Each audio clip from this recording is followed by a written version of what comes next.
Thrive Tawhidul Islam, CEO. 4D. আসসালামু আলাইকুম। আমি ডক্টর এম তৌহিদুল ইসলাম, কনসালটেন্ট 4D তৌহিদ আল্ট্রাসোনোগ্রাফি, ঝাউতলা, কুমিল্লা। আজকে আমরা একটি গুরুত্বপূর্ণ আল্ট্রাসোনোগ্রাম সম্পর্কে কথা বলবো। এই আল্ট্রাসোনোগ্রামটি প্রেগনেন্সিতে করা হয়ে থাকে। আমরা সবাই মোটামুটি এই আল্ট্রাসোনোগ্রাম সম্পর্কে জানি। সেটি হচ্ছে প্রেগনেন্সিতে অ্যানোমেলি স্ক্যান একটি পরীক্ষা করা হয়ে থাকে। এই অ্যানোমেলি স্ক্যান পরীক্ষাটি একটি গুরুত্বপূর্ণ পরীক্ষা। এটি সাধারণত করা হয়ে থাকে 18 থেকে 28 সপ্তাহের মধ্যে। তবে এটি 28 সপ্তাহের পরেও অনেক সময় অ্যানোমেলি স্ক্যান পরীক্ষাটি করা হয়ে থাকে।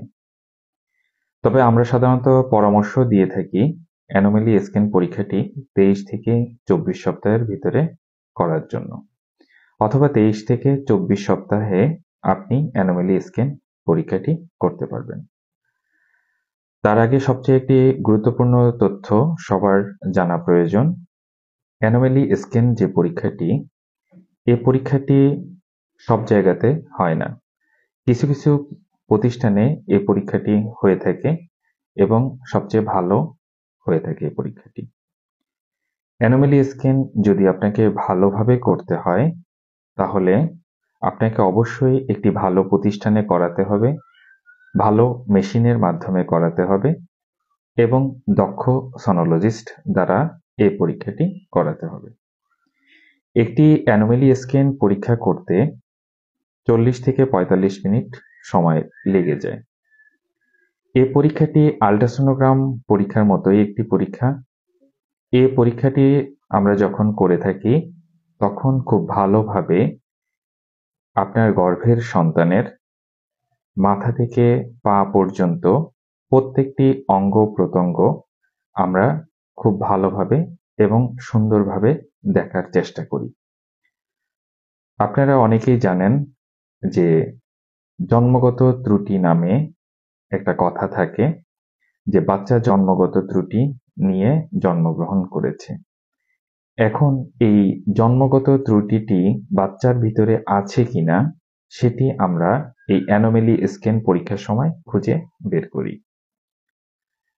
অ্যানোমেলি স্ক্যানের সময় দুই ধরনের জন্মগত ত্রুটি খুঁজে বের করা হয়। একটা হচ্ছে আপনার মেজর জন্মগত ত্রুটি, আর একটা হচ্ছে মাইনর জন্মগত ত্রুটি।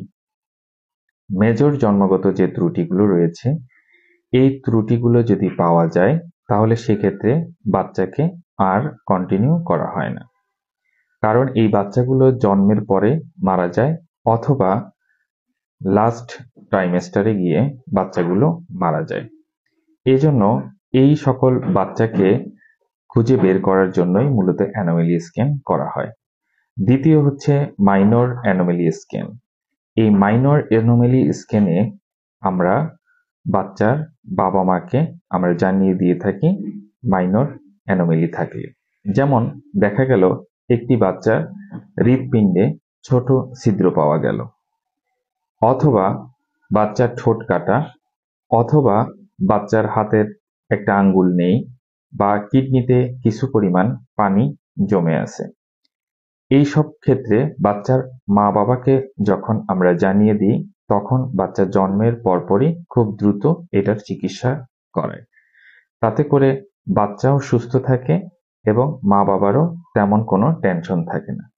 তবে মেজর অ্যানোমেলি, দেখা গেল একটা বাচ্চার মাথার হাড় তৈরি হয়নি, বা দেখা গেল বাচ্চার মাথাটা টোটালি তৈরি হয়নি, অথবা বাচ্চার হাত পা তৈরি হয়নি, বা বাচ্চার কিডনি তৈরি হয়নি, বা পেটের নাড়িভুঁড়ি যেগুলো রয়েছে এগুলো পেটের বাইরে রয়েছে।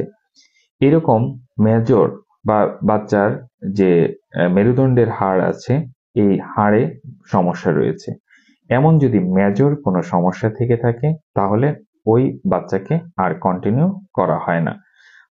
তখন বাচ্চাটাকে গাইনোকোলজিস্টের পরামর্শ অনুযায়ী বাচ্চাটাকে বের করে ফেলা হয়, যেহেতু এই বাচ্চাটা পরবর্তীতে আর বাঁচবে না। এজন্য প্রত্যেকটি গর্ভবতী মাকে অবশ্যই অ্যানোমেলি স্ক্যান পরীক্ষাটি করিয়ে নিতে হবে। যে সকল গর্ভবতী মায়েদের ডায়াবেটিস রয়েছে উচ্চ রক্তচাপ রয়েছে, থাইরয়েডের সমস্যা রয়েছে অথবা বয়স 30-এর উপরে, সে সকল মায়েদেরকে অবশ্যই এই অ্যানোমেলি স্ক্যান পরীক্ষাটি করাতে হবে। এছাড়াও যে সকল মায়েদের বংশে, বাবার বংশে অথবা শ্বশুরবাড়ির বংশে কোথাও বাচ্চাদের এমন জন্মগত ত্রুটি পাওয়া গেছে বা বাচ্চা জন্মগ্রহণ করেছিল, সে সকল মায়েদেরকে অবশ্যই অ্যানোমেলি স্ক্যান পরীক্ষাটি করাতে হবে। অ্যানোমেলি স্ক্যান পরীক্ষার মাধ্যমে আরও জানা যায় বাচ্চার কোনো ধরনের কোনো সমস্যা হচ্ছে কিনা বা পরবর্তীতে কোনো সমস্যা হবে কিনা, সেটিও আপনি সহজে এই পরীক্ষাটির মাধ্যমে জানতে পারবেন। এই পরীক্ষাটির মাধ্যমে আরও জানতে পারবেন বাচ্চা বয়সের সাথে সাথে ঠিকমতো বেড়ে উঠছে কিনা, বাচ্চা যে তরল পদার্থের ভিতরে রয়েছে এই তরল পদার্থ ঠিকমতো আছে কিনা, বাচ্চা ঠিকমতো নড়াচড়া করছে কিনা এবং বাচ্চা কি পজিশনে অবস্থান করছে, মায়ের জরায়ুতে কোনো টিউমার আছে কিনা বা ওভারিতে কোনো টিউমার আছে কিনা, এটি সম্পর্কেও সঠিক ধারণা পাবেন এই অ্যানোমেলি স্ক্যান পরীক্ষাটিতে। এজন্য অ্যানোমেলি স্ক্যান পরীক্ষাটি অবশ্যই একটি ভালো প্রতিষ্ঠানে একজন দক্ষ ছনোলজিস্ট এবং একটি ভালো মেশিনের মাধ্যমে অবশ্যই করতে হবে এবং এই পরীক্ষাটি করার জন্য অবশ্যই আপনাকে সময় নিয়ে আসতে হবে, যেহেতু পরীক্ষাটি 40 থেকে 45 মিনিট সময় লেগে যায় এই পরীক্ষাটি করতে। যেহেতু বাচ্চার প্রত্যেকটি অঙ্গ প্রত্যঙ্গ আমরা সুন্দরভাবে পর্যবেক্ষণ করে থাকি এবং আমরা রিপোর্টের সাথে এই প্রত্যেকটি অঙ্গ প্রত্যঙ্গের আমরা ছবি দিয়ে থাকি। আর আমাদের তৌহিদ আল্ট্রাসোনোগ্রাফি, এটি আমাদের ঝাউতলায় অবস্থিত। এখানে আমরা অ্যানোমেলি স্ক্যান পরীক্ষাটি করে থাকি এবং এই অ্যানোমেলি স্ক্যান পরীক্ষাটি করার জন্য অবশ্যই আপনাকে একদিন আগে সিরিয়াল দিয়ে আসতে হবে, তাহলে আপনি সঠিক সময় এসে এই পরীক্ষাটি সুন্দরভাবে করে নিয়ে যেতে পারবেন। ধন্যবাদ সবাইকে ভিডিওটি দেখার জন্য।